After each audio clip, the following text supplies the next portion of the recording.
Raghurama Raju versus PV Sunil Kumar నడుస్తోంది ఇప్పుడు. గత కొద్ది రోజులుగా సస్పెన్షన్లో ఉన్న ఐపీఎస్ అధికారి పివి సునీల్ కుమార్ గారు వరుసగా రఘురామకృష్ణరాజు గారి మీద రాయడము మాట్లాడడము చేస్తున్నారు. ఆల్రెడీ ఆయన నిన్న ఒక ట్వీట్ చేశాడు. ఇవాళ మళ్ళీ ఒక ట్వీట్ చేయడమే కాకుండా ఒక వీడియో క్లిప్ కూడా పెట్టాడు దాని మీద. ఫస్ట్ ఆయన పోస్ట్ చేసింది ఏమిటి, ఎక్స్లో రఘురామకృష్ణరాజు గారి మీద కూడా కేసు నడుస్తోంది. ఎందుకంటే ఇప్పుడు పివి సునీల్ కుమార్ గారి మీద కేసు నడుస్తోంది కదా, అది గవర్నమెంట్లో. ఇది ప్రైవేట్ కేసు రఘురామకృష్ణరాజు గారి మీద, బ్యాంక్ కేసు. ఆయన మీద దర్యాప్తు చేస్తారు కాబట్టి, నా మీద దర్యాప్తు చేసేటప్పుడు నన్ను సస్పెన్షన్లో పెట్టారు కాబట్టి రఘురామకృష్ణరాజు గారిని కూడా సస్పెండ్ చేయాలి, లేక పదవి నుంచి తొలగించాలి. ఆయన ప్రస్తుతం డిప్యూటీ స్పీకర్గా ఉన్నాడు. సో ఆ పదవి నుంచి తొలగిస్తే కానీ సమన్యాయం జరిగినట్టు కాదు అని కూడా వ్యాఖ్యానించాడు. దాంతోపాటు ఇప్పుడు లేటెస్ట్గా ఒక ట్వీట్ చేశాడు ఆయన, కొంచెం పెద్ద ట్వీట్.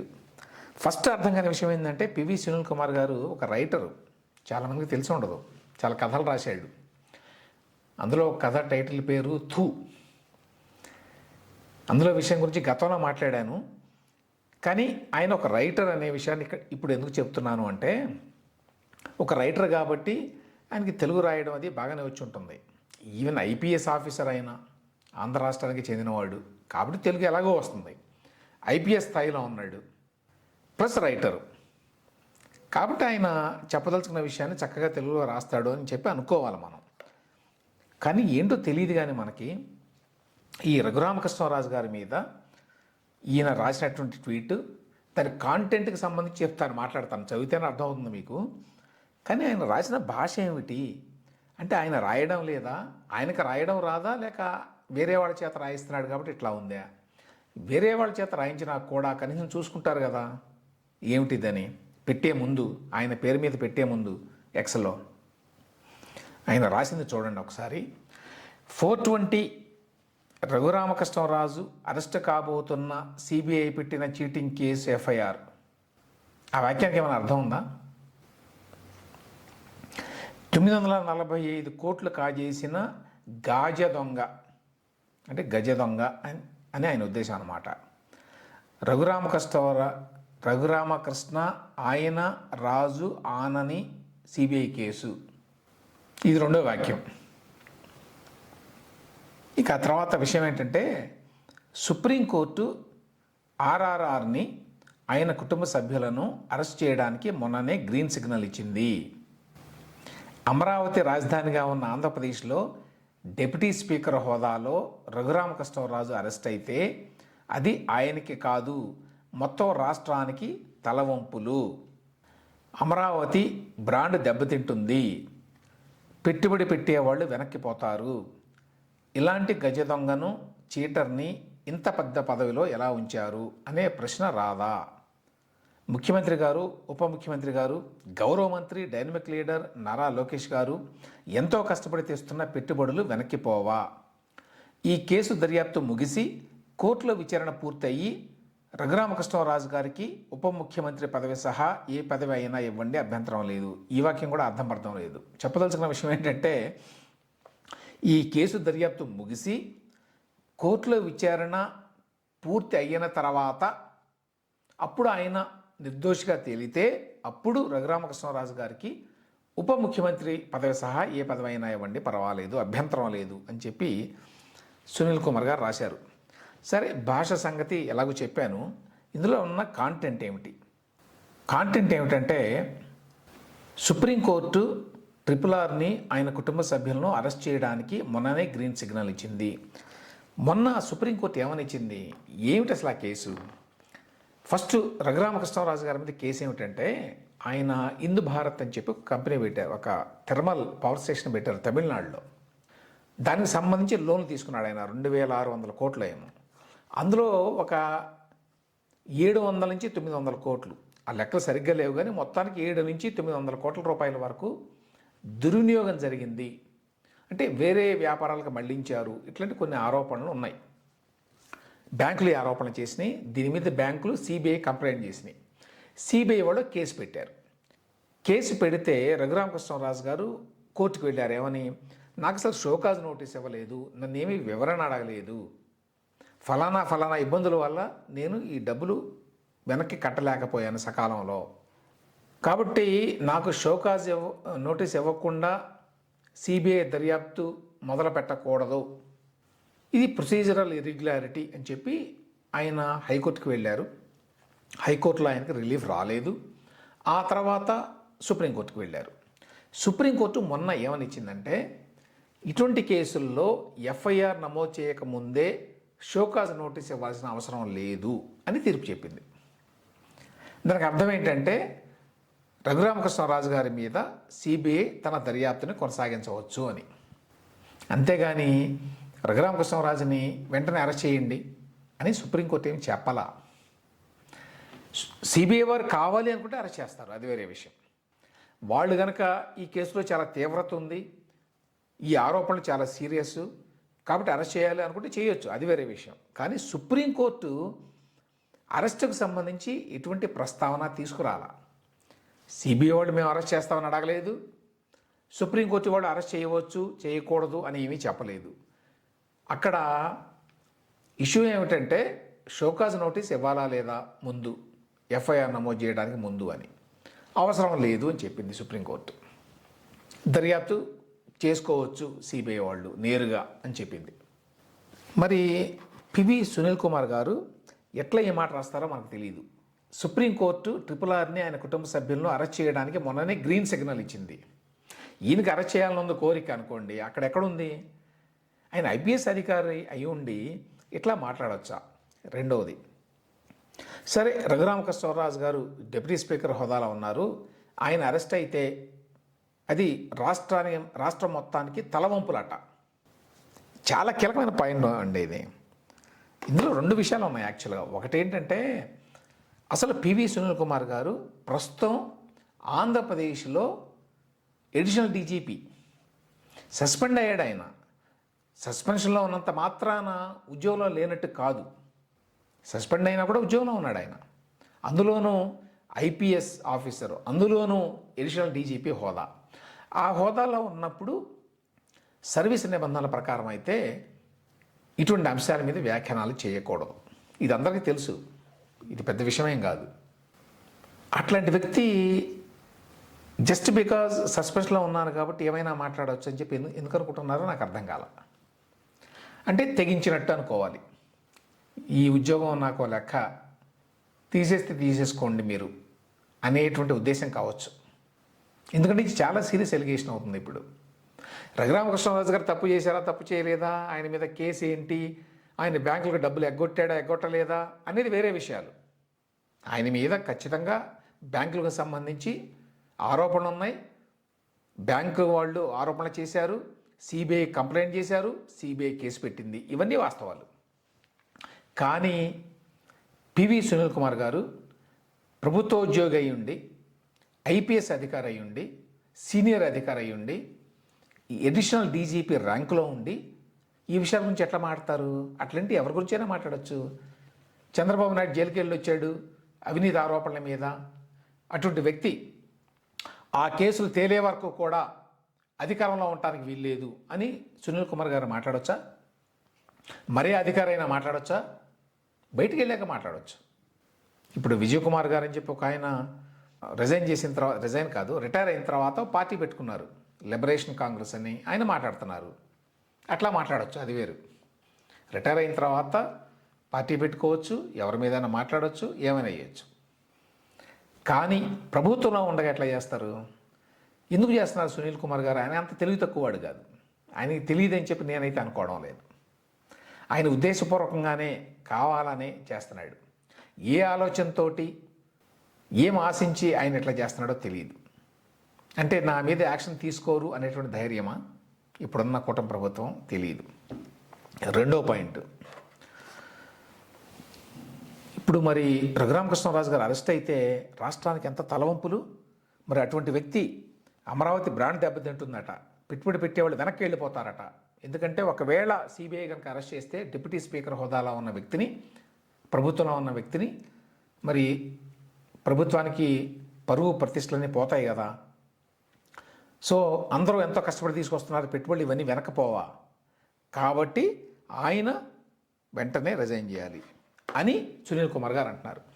సునీల్ కుమార్ గారు ఈ మాట ఒక రాజకీయ పార్టీ పెట్టుకొని రాజకీయ పార్టీ నాయకుడిగా మాట్లాడితే ఎటువంటి ఇబ్బంది లేదు, అభ్యంతరం ఉండదు, అది ఏ నిబంధనలకి వ్యతిరేకం కాదు. కానీ ఆయన ఇక్కడ ఉద్యోగంలో ఉండి ఈ మాటలు మాట్లాడుతున్నాడు. ఇవే మాటలు చంద్రబాబు నాయుడు గారి గురించో, లేక గతంలో ఈయన ఎంతో సన్నిహితంగా మెలిగి ఇప్పుడు ఈ ఆరోపణలకు దారితీసిన పరిస్థితులు ఏవైతే ఉన్నాయో రఘురామకృష్ణరాజు గారికి ఆయనకి తగాదా రావడానికి, ఆనాటి ముఖ్యమంత్రి జగన్మోహన్ రెడ్డి గారు కూడా 16 నెలల పాటు జైల్లో ఉన్నాడు అవినీతి ఆరోపణల మీద. కాబట్టి పివి సునీల్ కుమార్ గారు ఎప్పుడైనా సిఐడి చీఫ్గా ఉండి ఈ విధంగా ట్వీట్ చేశారా? ఈయన ఒకసారి అరెస్ట్ అయ్యాడు, జైల్లో ఉన్నాడు, ఈయన మీద దర్యాప్తు జరుగుతోంది, కేసు నడుస్తోంది కోర్టులో, పొరపాటున ఈయన మళ్ళీ అరెస్ట్ చేస్తే సిబిఐ వాళ్ళు మరొకళ్ళు ఈడీ వాళ్ళు రాష్ట్రం పరువు ఏం కావాలి, కాబట్టి ఆయన కేసులు తేలే వరకు జగన్మోహన్ రెడ్డి గారు ముఖ్యమంత్రి పదవిలో ఉండకూడదు అని చెప్పి పివి సునీల్ కుమార్ గారు ఎప్పుడైనా అన్నారా? అనే ధైర్యం చేశారా? అంటే ఎట్లా ఉండేవో పరిస్థితులు అందరికీ తెలుసు. తక్షణం ఉద్యోగం ఊడిపోయేది జగన్మోహన్ రెడ్డి గారిని అంత మాట కనుక అంటే. బయట ఎంతోమంది అన్నారు, అది వేరే విషయం, బయట రకరకాలుగా ఆయన విమర్శించారు. కానీ ఉద్యోగంలో ఉండి ఐపీఎస్ అధికారిగా ఉండి ఎడిషనల్ డీజీపీగా ఉండి సిఐడికి అధిపతిగా పనిచేసిన వ్యక్తి ఈ విధంగా మాట్లాడుతున్నాడు అంటే చాలా ఆశ్చర్యకరంగా ఉంది. అంటే ఒకటి ఆయన ఆ పొజిషన్లో ఉండి మాట్లాడకూడదు, అది ఖచ్చితంగా చట్టవిరుద్ధం, నిబంధనలకు విరుద్ధం. రెండవది మోరల్ పాయింట్ ఆఫ్ వ్యూ, అంటే ఆయన ఉద్దేశం ఏంటి, ఎవరి మీద కేసు ఉన్నప్పుడు సిబిఐ దర్యాప్తు మరొకటో జరుగుతున్నప్పుడు వాళ్ళు ఆ పదవిలో ఉండటం మంచిది కాదు కదా అని అంటున్నాడు ఆయన. మరి అదే సూత్రాన్ని ఆయన అందరికీ ఎందుకు వర్తింపజేయడు? ఇప్పుడున్న ప్రభుత్వంలో కూడా చాలామంది మీద చాలా కేసులు ఉన్నాయి, ఆ కేసులు తేలే వరకు వాళ్ళు పదవి నుంచి తొలగిపోవాలి అనే మాట ఎందుకు అనడు? ఎందుకంటే అది కన్వీనియంట్ కాదు, ఇది కన్వీనియంట్. మరి రఘురామకృష్ణరాజు గారిని ఇట్లా అన్నా కూడా ప్రభుత్వంలో నా మీద చర్యలు తీసుకోరు అనేటువంటి ధైర్యమో ఏమో తెలియదు. ఇంకొక పాయింట్ ఉంది ఇందులో, అదేంటంటే ముఖ్యమంత్రి గారు, ఉప ముఖ్యమంత్రి గారు, గౌరవ మంత్రి, డైనమిక్ లీడర్ నారా లోకేష్ గారు ఎంతో కష్టపడి తెస్తున్న పెట్టుబడులు వెనక్కిపోవా అని చెప్పి చాలా మర్యాదగా రాశారు. అది ఆయనకు నిజంగా గౌరవం ఉండి రాశాడా, లేకపోతే వాళ్ళని కనుక ఏదన్నా అంటే వెంటనే యాక్షన్ తీసుకుంటారు అనేటువంటి భయంతో రాశాడా తెలియదు. వాళ్ళ వరకు మాత్రం ఎగ్జామ్షన్ ఇచ్చేసాడు ఆయన సునీల్ కుమార్ గారు. ఎందుకంటే ముఖ్యమంత్రి చంద్రబాబు నాయుడు గారి మీద కేసులు ఉన్నాయి, ఆన్గోయింగ్ అవి యాక్చువల్గా. కాబట్టి ఎప్పుడైనా ఎవరైనా వచ్చి అరెస్ట్ చేయొచ్చు కదా, ఈడీ వాళ్ళు మరొకళ్ళు, లేకపోతే సిబిఐ కేసు పెట్టచ్చు కదా రేపు ఎప్పుడైనా అనేటువంటి అనుమానాలు ఏం వ్యక్తం చేయలే ఆయన. వాళ్ళు మాత్రం మర్యాదగానే మాట్లాడాడు. తర్వాత వాటితో పాటుగా ఒక వీడియో కూడా పెట్టాడు ఆయన. ఆ తర్వాత వెంటనే ఇవాళే ఈ వీడియోలో కూడా సారాంశం ఇదే, ఒక్కసారి విందాం. అందరికీ నమస్కారం. ఈరోజు ఒక ముఖ్యమైన విషయం మీతో చర్చించడానికి మీ ముందుకు రావడం జరిగింది. నేను మొన్న ఒక పోస్ట్ పెట్టాను, రఘురామకృష్ణరాజు అనేటువంటి ఆయన పైన నేను ఒక పోస్ట్ పెట్టడం జరిగింది. దానిలో ఆయన 420, ఆయన కుటుంబ సభ్యులు కూడా 420 అని నేను అంటం జరిగింది. చాలామందికి అర్థం కాల నేను అలా ఎందుకు అన్నాను అని, అంటే అదేదో వ్యక్తిగతమైన కోపంతో అన్నానేమో అని చాలామంది ఒక భ్రమలో ఉన్నారు. అది కరెక్ట్ కాదు. ఇందులో వ్యక్తిగతమైనటువంటి అంశాలు ఏమీ కూడా లేవు. అలాగే నేను ఒక బాధ్యత గల ప్రభుత్వ అధికారిని, ఒక సీనియర్ ఆఫీసర్ని, డీజీపీ ర్యాంక్లో ఉన్న వ్యక్తిని. నేను ఎలాంటి డాక్యుమెంటరీ ఎవిడెన్స్ లేకుండా, ఆధారం లేకుండా ఏది పడితే అది నేను మాట్లాడాను. నా దగ్గర పూర్తిగా సాక్ష్యాధారాలు ఉన్నాయి కాబట్టి వాటిని ఉటంకిస్తూ నేను ఆ మాటలు మాట్లాడటం జరిగింది. సో చాలామందికి ఈ విషయం తెలియదు కాబట్టి అరే ఆయన ఏదో కోపంలో అన్నాడు అని అనుకుంటుంది. అది కరెక్ట్ కాదు. ఇక్కడ చూడండి విచిత్రమైన వాదన. సునీల్ కుమార్ గారు కోపంతో అన్నారా, వ్యక్తిగతమైనటువంటి తగాదాల వల్ల, ద్వేషం వల్ల అన్నారా అనేది ఇమ్మెటీరియల్. వాళ్ళిద్దరే తగాదా ఉంది అందరికీ తెలుసు కాబట్టి ఆయన అనొచ్చు, అది వేరే విషయం, అది పర్సనల్ వ్యవహారం. కానీ ఆయన ఏం చెప్తున్నాడంటే అందుకోసం అనలేదు నేను, నా దగ్గర ఆధారాలు ఉన్నాయి, అందుకని 420 చీటర్ అని చెప్పి అన్నాను, ఎందుకంటే చీటర్ అని చెప్పడానికి ఆధారాలు ఉన్నాయి. ఈయనెవరు చీటర్ అని చెప్పి డిసైడ్ చేయడానికి ఒక కేసు పెట్టారు. జగన్మోహన్ రెడ్డి గారి మీద సిబిఐ వాళ్ళు, ఈడీ వాళ్ళు కేసులు పెట్టారు. అందులో చీటర్ అని, ఫోర్జరీ చేశారని, ఇంకా చాలా ఉన్నాయి ఆరోపణలు. సూట్ కేసు కంపెనీలు నడిపారని, రాత్రికి రాత్రే మాయమయ్యే కంపెనీలు చాలా పెట్టారని. కానీ అవేవీ కూడా నిరూపించబడినటువంటి వాస్తవాలు కాదు. అందువల్ల ఇప్పుడు జగన్మోహన్ రెడ్డి గారిని ఎవరైనా సరే, ఎస్పెషల్లీ ప్రభుత్వంలో పనిచేస్తున్నటువంటి ఒక ఐపీఎస్ అధికారి, మా దగ్గర ఆధారాలు ఉన్నాయి, సిబిఐ ఆల్రెడీ కేసులు పెట్టింది, ఇవన్నీ ఛార్జ్షీట్లు ఉన్నాయి, కాబట్టి జగన్మోహన్ రెడ్డిని నేను చీటర్ అంటాను, 420 అంటాను, ఫోర్జరీ చేసే వ్యక్తి అంటాను అని అంటే ఊరుకుంటారా? వెంటనే తీసుకెళ్ళి జైల్లో పెడతారు. యాక్చువల్గా అట్లా ఎవరైనా అది ప్రభుత్వంలో పనిచేసేవాళ్ళు అంటే. బయట పొలిటికల్గా మాట్లాడవచ్చు, అది వేరే విషయం. ఐపీఎస్ అధికారి అయి ఉండి నేను ఎందుకు మాట్లాడుతున్నాను అంటే, నా దగ్గర ఆధారాలు ఉన్నాయని చెప్తున్నారు సునీల్ కుమార్ గారు. ఏం ఆధారాలు ఉన్నాయి? బ్యాంకు లేక సిబిఐ వాళ్ళు పెట్టిన కేసే కదా. ఎవరి దగ్గర అయినా కూడా మీ సొంత ఆధారాలు పనికిరావు కదా. ఎవరైనా చెప్పొచ్చు, నా దగ్గర ఫలానా వ్యక్తి మీద బోల్డని ఆధారాలు ఉన్నాయని చెప్పి ఇష్టారాజ్యంగా మాట్లాడతాను అంటే ప్రభుత్వంలో పనిచేస్తున్న ఉద్యోగులు కుదరదు. సిబిఐ వాళ్ళు కేసు పెట్టినా, కేసు నడుస్తున్నా దాని గురించి మాట్లాడేటువంటి హక్కు ఒక ప్రభుత్వ ఉద్యోగికి ఉండదు. కానీ ఆ విషయాన్ని మరి ఎందుకు పట్టించుకోకుండా వ్యక్తిగత ద్వేషంతో మాట్లాడలేదు, నేను ఆధారాలు ఉన్నాయి అందుకనే మాట్లాడాను అని చెప్తున్నారు. అదేంటో మరి విచిత్రం, అర్థం కావట్లేదు. నేను రాష్ట్ర ప్రయోజనాల దృష్ట్యానే నేను మాట్లాడాను. ఎఫ్ఐఆర్ సిబిఐ పెట్టినటువంటి ఎఫ్ఐఆర్ కాపీ నేను ఈరోజు ఫేస్బుక్లో, ట్విట్టర్లో కూడా నేను పోస్ట్ చేయడం జరిగింది. 20 పేజీల డాక్యుమెంట్ మీరు మొత్తం చూడొచ్చు. దానిలో ఇప్పుడు రఘురామకృష్ణరాజు గారి మీద సిబిఐ వాళ్ళు కేసు పెట్టారు, దాని తాలూకు ఎఫ్ఐఆర్ కాపీ పెట్టానని చెప్తున్నారు. కరెక్టే, న్యాచురల్లీ ఎఫ్ఐఆర్ మీదనే కదా కేసు అంతా జరిగింది. ఎఫ్ఐఆర్ ఉన్నది, విచారణ జరుగుతుంది, ఖచ్చితంగా దర్యాప్తు జరుగుతుంది రఘురామకృష్ణరాజు గారి మీద. సో రఘురామకృష్ణరాజు గారి మీద ఈ దర్యాప్తు జరిగేటప్పుడు ఆయన ఆ పదవిలో ఉండటం కరెక్టా కాదా అనే దాని మీద చర్చ చేయొచ్చు ఎవరైనా. కానీ ప్రభుత్వంలో ఉన్నటువంటి ఉద్యోగులు కాదు, ఐపీఎస్ అధికారిగా ఉన్న వ్యక్తి కాదు, బయట ఎవరైనా చేయొచ్చు, ఎవరైనా దాని గురించి మాట్లాడవచ్చు, వైఎస్ఆర్సీపీ మాట్లాడవచ్చు, లేక బయట ఎవరైనా ఏ వ్యాఖ్యాతలైనా మాట్లాడవచ్చు. Any citizen can talk about it. కానీ గవర్నమెంట్లో ఉన్నతోద్యోగంలో ఉన్న వ్యక్తి మాట్లాడడానికి వీల్లేదు. మరి ఏ ఉద్దేశంతో ఆయన మాట్లాడుతున్నారో నాకు తెలియదు. ఉద్యోగం నుంచి నేను రిజైన్ చేద్దామని చెప్పి నిర్ణయించుకున్నారా? నిర్ణయించుకొని ఈ మాటలని మాట్లాడుతున్నారా? రఘురామకృష్ణరాజు గారు సునీల్ కుమార్ గారి మీద యుద్ధం ప్రకటించాడు కాబట్టి ఇప్పుడు సునీల్ కుమార్ గారు ఆయన మీద యుద్ధం ప్రకటించి ఉండొచ్చు. వ్యక్తిగతంగా వారు ఇద్దరు యుద్ధం చేసుకోవచ్చు. కానీ ఆయన ప్రభుత్వోద్యోగంలో ఉండి ఇవన్నీ ఎట్లా మాట్లాడుతున్నారు అనేది చాలా విచిత్రమైన అంశం. నేరం చేయకపోతే సిబిఐ ఎందుకు కేసు పడుతుంది? నేరం చేయకపోతే సిబిఐ ఎందుకు కేసు పెడుతుందట? ఇదే మాట జగన్మోహన్ రెడ్డి గారి గురించి అంటారా? ఇదే మాట చంద్రబాబు నాయుడు గారి గురించి అంటారా? వాళ్ళ మీద కూడా కేసులు ఉన్నాయి కదా. నేరం చేయకుండా సిబిఐ కేసు పెడుతుందా అనే మాట జగన్మోహన్ రెడ్డి గారు ముఖ్యమంత్రిగా ఉండగా పివి సునీల్ కుమార్ గారు అన్నారా? అప్పుడు సంగతి వదిలేసేయండి. ఇప్పుడు అంటారా? ఇప్పుడు ముఖ్యమంత్రి కూడా కాదు ఆయన, అయినా అనగలరా? నేరం చేయకపోతే సిబిఐ ఎందుకు కేసులు పెడుతుంది అనే మాట అనగలరా? కాబట్టి సునీల్ కుమార్ గారు ఉద్దేశపూర్వకంగా రఘురామకృష్ణరాజు గారి మీద మాట్లాడుతున్నారు. వ్యక్తిగతంగా వాళ్ళు మాట్లాడుకోవచ్చు, అది వేరే విషయం. కానీ సునీల్ కుమార్ గారు వ్యక్తి కాదు, ఆయన ప్రభుత్వ ఉద్యోగి. ఇందులో ఇప్పుడు 2 విషయాలు ఉన్నాయి. రఘురామకృష్ణరాజు గారి మీద సిబిఐ దర్యాప్తుకి సుప్రీంకోర్టు గ్రీన్ సిగ్నల్ ఇచ్చింది.